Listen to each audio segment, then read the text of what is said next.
नमस्कार, वेब मिर्ची से मैं प्रशांत। अभी किसान आंदोलन के मामले में सुप्रीम कोर्ट ने एक गाइडलाइन दी है। असल में किसान आंदोलन के मामले में नहीं है, वो कुछ लोग शंभू बॉर्डर को लेकर सुप्रीम कोर्ट पहुंच गए थे क्योंकि हाई कोर्ट ने फैसला कर दिया था कि किसानों को आंदोलन का अधिकार है और राज्य सरकार के पास ये अधिकार नहीं है कि वो रास्ता रोक के रखे। दो चीज़ें की हैं सुप्रीम कोर्ट ने। एक तो कहा है कि हरियाणा और पंजाब के डीजीपी और साथ लगते जिलों के एसपी और डीसी आपस में बैठे और एक सप्ताह में कोई ऐसा रास्ता निकालें, एक ताकि कम से कम एक लेन तो खोल दी जाए ताकि वहाँ की इमरजेंसी सेवाएं शुरू हो सके। जो सीनियर सिटीजन्स हैं, लोकल लोग हैं, एम्बुलेंस वगैरह के मामले हैं। इसके साथ ही सुप्रीम कोर्ट ने एक कमेटी गठित करने की बात की है जिसमें न्यूट्रल लोग हों। हरियाणा सरकार ने उस कमेटी के लिए 6 लोगों के नाम प्रस्तावित किए हैं, पंजाब सरकार ने एक नाम प्रस्तावित किया है और सुप्रीम कोर्ट ने ये उसमें प्रेफरेंस दी थी कि वो न्यूट्रल लोग हों, वो निष्पक्ष लोग हों जो किसानों से बात करें ताकि इस समस्या का समाधान हो सके। हमारे साथ हैं जनमंच से पत्रकार उदय और किसान आंदोलन में बड़े गहरे से और आरंभ से शुरुआत से शामिल हर्षदीप गिल जी। तो इनसे हम बात करेंगे और जानेंगे कि सुप्रीम कोर्ट ने जिस कमेटी के, जो हरियाणा सरकार ने सुप्रीम कोर्ट में जिस कमेटी के लिए नाम दिए गए हैं, क्या वो निष्पक्ष है और इस कमेटी का उद्देश्य क्या है और क्या ये कमेटी अपने उद्देश्य को पूरा कर पाएगी। जी, जिस तरीके से सुप्रीम कोर्ट ने अपना जो 22 जुलाई का ऑर्डर था उसमें स्पष्ट सरकार को ये निर्देश दिए थे कि वे एक ऐसी कमेटी, इंडिपेंडेंट लोगों की एक ऐसी कमेटी के लिए आप नाम सजेस्ट करें जो फेयर, जस्ट और रीज़नेबल जो सॉल्यूशन है निकाल करके लेकर के आए। तो किसी भी तरीके से, जैसा कि ये नाम प्रस्तावित सरकार की तरफ से, हरियाणा सरकार की तरफ से और 5 नाम हरियाणा सरकार की तरफ से प्रस्तावित किए गए हैं, सुप्रीम कोर्ट को दिए गए हैं और एक नाम जो पंजाब सरकार की तरफ से दिया गया है। 6 नाम हरियाणा सरकार की तरफ से दिए गए। जी, एक नाम साथ जी जी बिल्कुल। जितने भी नाम दिए गए हैं उनमें से ज़्यादातर जिन लोगों को हम जानते हैं, जैसे कि BS संधू का नाम लिया गया है उसमें, और BR कंबोज जो हरियाणा कृषि विश्वविद्यालय के वर्तमान में जो कुलपति भी हैं, इनका हम बैकग्राउंड देखते हैं, वो किसी भी तरीके से फेयर और जस्ट जो है सॉल्यूशन निकालने में हम इनको कैपेबल नहीं मानते, ना ही इस तरीके का इनका जो है हिस्ट्री रही है।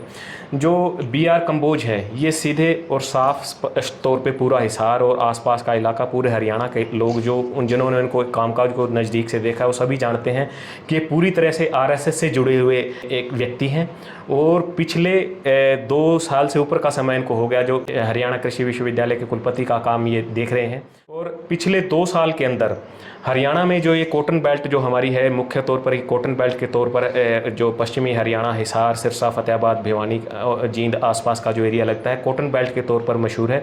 और यहाँ पर कॉटन का जो क्राइसिस है पिछले 2 साल से हम देख पा रहे हैं कि बार बार गुलाबी सुंडी और अन्य बीमारियाँ जो बार बार आ रही हैं, जिनकी वजह से कपास से किसान है बुरी तरीके से क्राइसिस के दौर से गुजर रहे हैं। तो उन लोगों के लिए कोई सॉल्यूशन निकाल पाने में असमर्थ रहे हैं।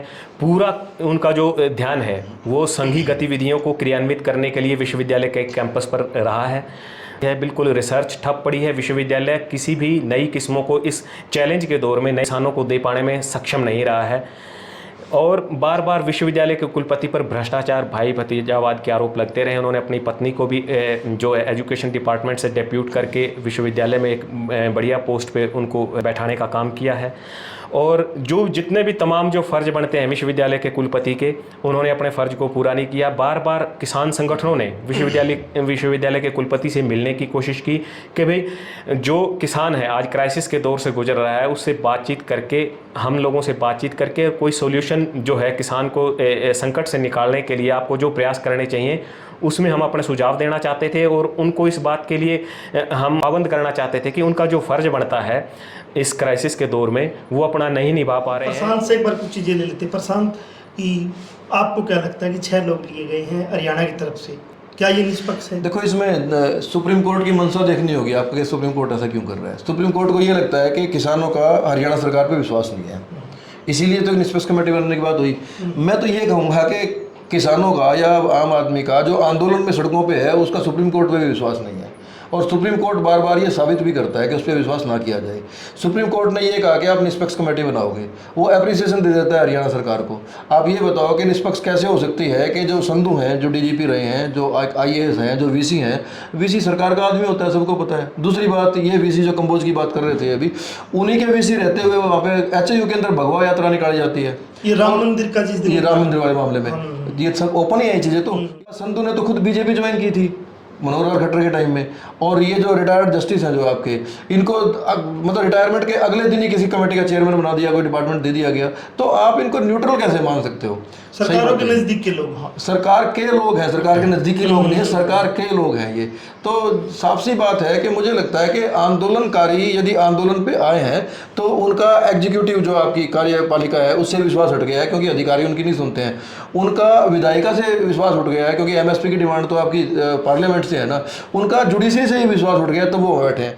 मैं ये कहना चाह रहा हूँ कि ये तीनों एक पार्टी हैं, अभी कार्यपालिका, विधायिका और न्यायपालिका, और वो जनता अब एक पार्टी है। प्रशांत, न्यायपालिका की बात करेंगे, क्या न्यायपालिका ये जो किसी भी आंदोलन में ये बोल देती है कि हम कमेटी बना देंगे और कमेटी जो फैसला है उसको लागू कर दिया जाए? जैसे पीछे की उदाहरण CA और NRC में, या हरियाणा रोडवेज का इतना बड़ा एक हड़ताल चली हुई थी, इसको कैसे देखते कि ये न्यायपालिका कमेटी बनाती क्यों है?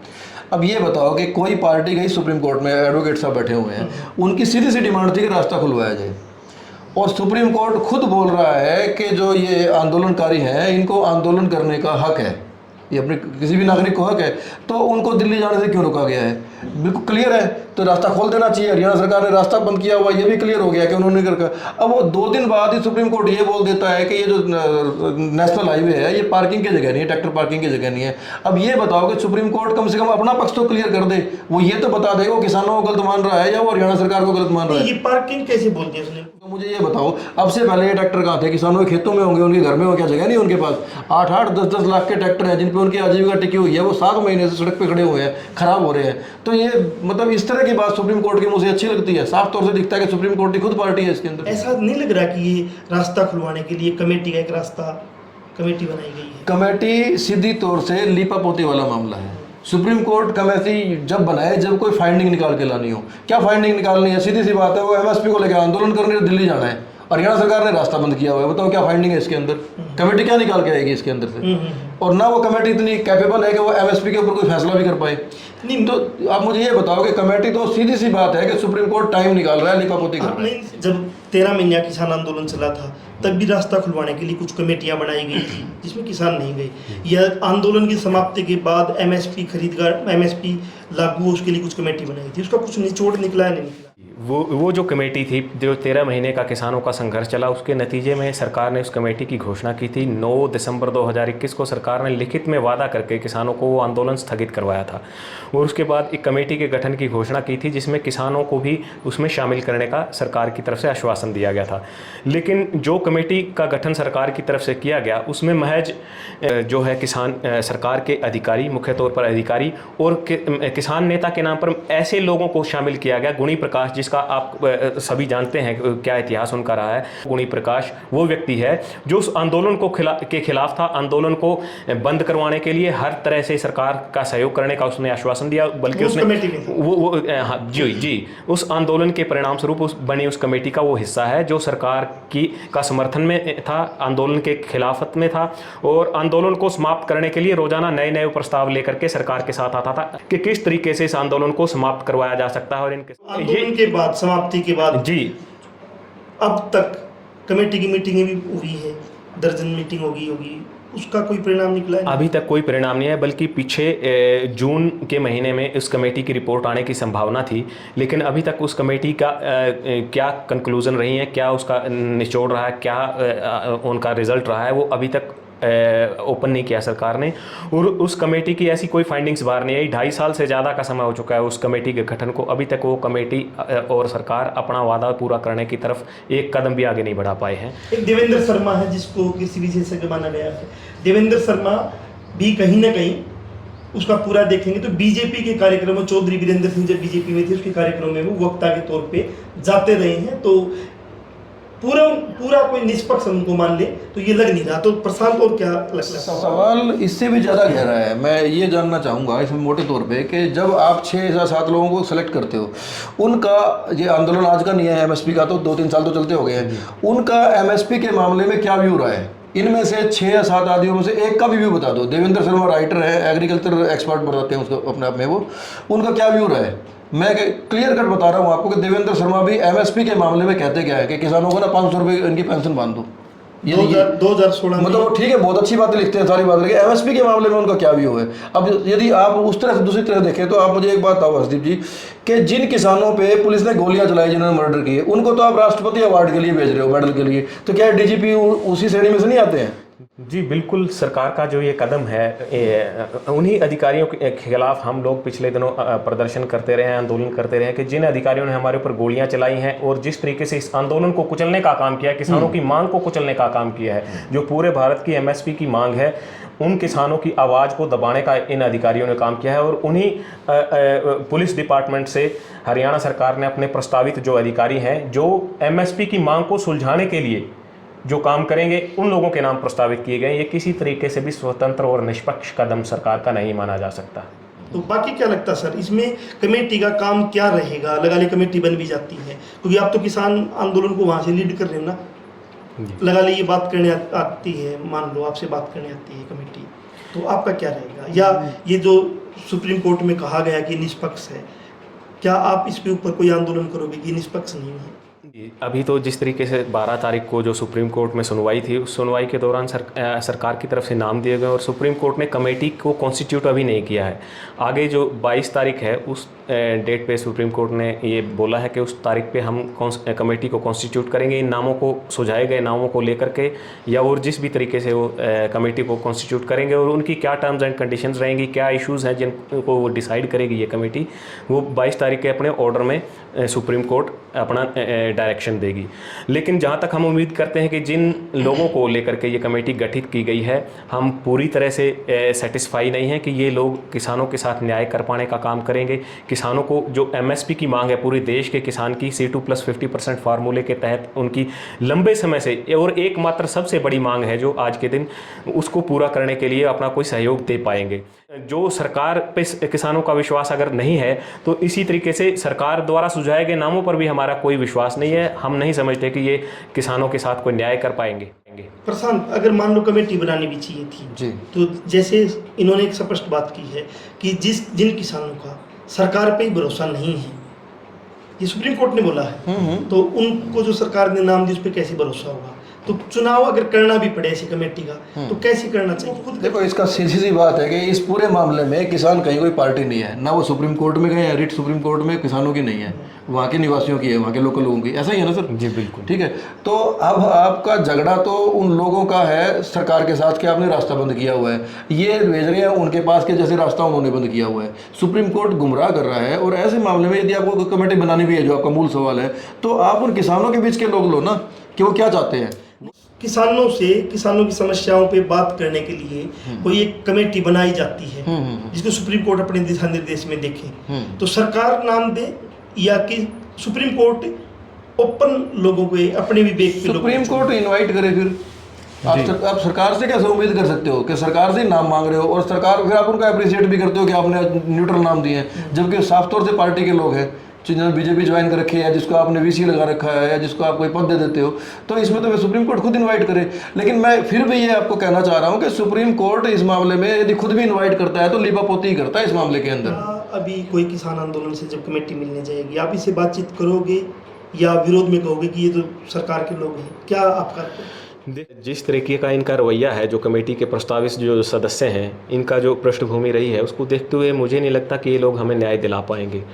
तो ये कमेटी अगर सुप्रीम कोर्ट आगामी जो 22 अगस्त की तारीख है, उस तारीख पर अगर इन लोगों की को मिलाकर के कमेटी का गठन की घोषणा कर देती है, तो उसके बाद फिर हमारा क्या स्टैंड रहता है इसके बारे में तमाम जो हमारे किसान जथेबंदियां हैं वो मिलकर के फैसला लेंगी कि इस कमेटी से बातचीत करने में हमें कोई फ़ायदा है या नहीं है।